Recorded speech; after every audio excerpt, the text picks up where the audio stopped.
আসসালামু আলাইকুম সবাইকে। আজকে আমি আপনাদের সাথে আরেকটি রান্নার রেসিপি শেয়ার করব। আজকে আমি রান্না করব চিংড়ি মাছের মালাইকারি। চিংড়ি মাছের মালাইকারিটি তৈরি করার জন্য আমি একটু বড় সাইজের চিংড়ি মাছ নিয়ে নিয়েছি। মাছগুলোকে প্রথমে আমি কেটে ধুয়ে পরিষ্কার করে নিব।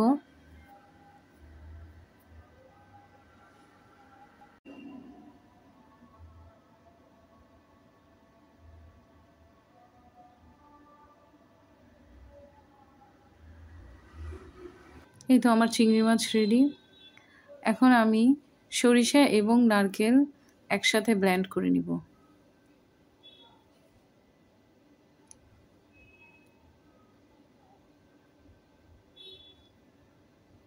এরপর আমি চুলায় ফ্রাই প্যান বসিয়ে দিলাম। ফ্রাই প্যানে পরিমাণ মতো তেল দিয়ে দিব। তেল গরম হয়ে গেলে আমি মাছগুলোকে একে একে দিয়ে দিব।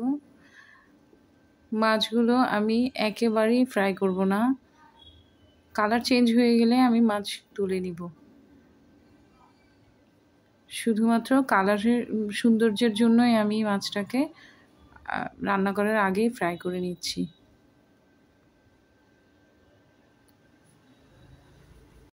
এই তো প্রথম পর্যায়ের মাছ আমার ভাজি করা শেষ। এবার সেকেন্ড বাকি যেগুলো আছে ওগুলো আবার দিয়ে আমি ভেজে নিব।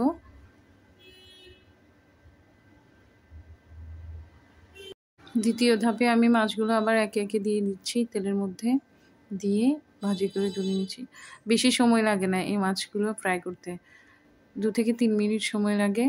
এরপরেই কালার চেঞ্জ হয়ে গেলে তুলে নিতে হয়। এরপর মাছ ভাজি করা তেলগুলোর মধ্যে আমি পেঁয়াজ কুচি দিয়ে পেঁয়াজগুলোকে ভেজে নিব। এর মধ্যে আমি দিয়ে দিলাম রসুন বাটা 2 চা চামচ, আদা বাটা 2 চা চামচ দিয়ে কিছুক্ষণ কষিয়ে নিয়েছি। এরপর দিয়ে দিলাম পরিমাণ মতো লবণ।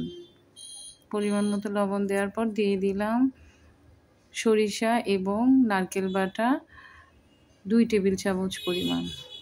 আদা রসুন বাটাগুলোকে তেলের মধ্যে ভালোভাবে ভেজে নিতে হবে, কারণ আদা রসুনের মধ্যে একটা কাঁচা গন্ধ থাকে। এই কাঁচা গন্ধটা যাওয়া পর্যন্ত তেলের মধ্যে ভালোভাবে ভেজে নিতে হবে।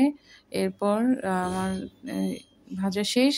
এখন আমি দিয়ে দিলাম হলুদের গুঁড়ো, মরিচের গুঁড়ো এবং মাছের মশলা। এখানে আমি এগুলো হলুদের গুঁড়ো, মরিচের গুঁড়ো, মাছের মশলা এই তিনটি 1 চা চামচ করে ইউজ করেছি। এরপর সামান্য পরিমাণ পানি দিয়ে আমি মশলাগুলোকে ভালোভাবে কষিয়ে নেব। ভালোভাবে কষানো হয়ে গেলে তারপর আমি দিয়ে দিলাম নারকেলের দুধ। নারকেলের দুধ দিয়ে এবং তার সাথে কিছু সামান্য পরিমাণ পানি দিয়ে আরও ভালোভাবে কষিয়ে নেব।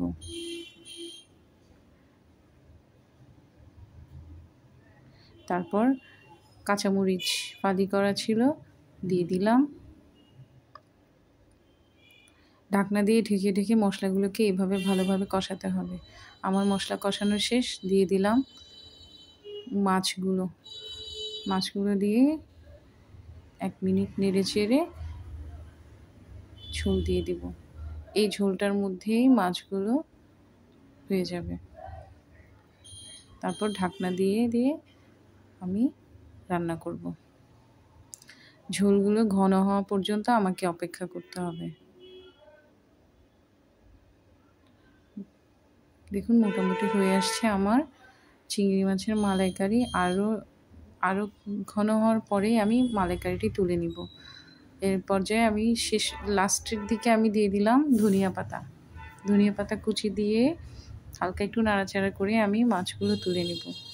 আমার এই রেসিপিটি ভালো লাগলে আমার চ্যানেলটিকে সাবস্ক্রাইব করবেন, লাইক করবেন, কমেন্ট করবেন, শেয়ার করবেন এবং ফেসবুক থেকে দেখে থাকলে আমার পেজটিকে ফলো দিয়ে আমার পাশে থাকবেন। ধন্যবাদ সবাইকে।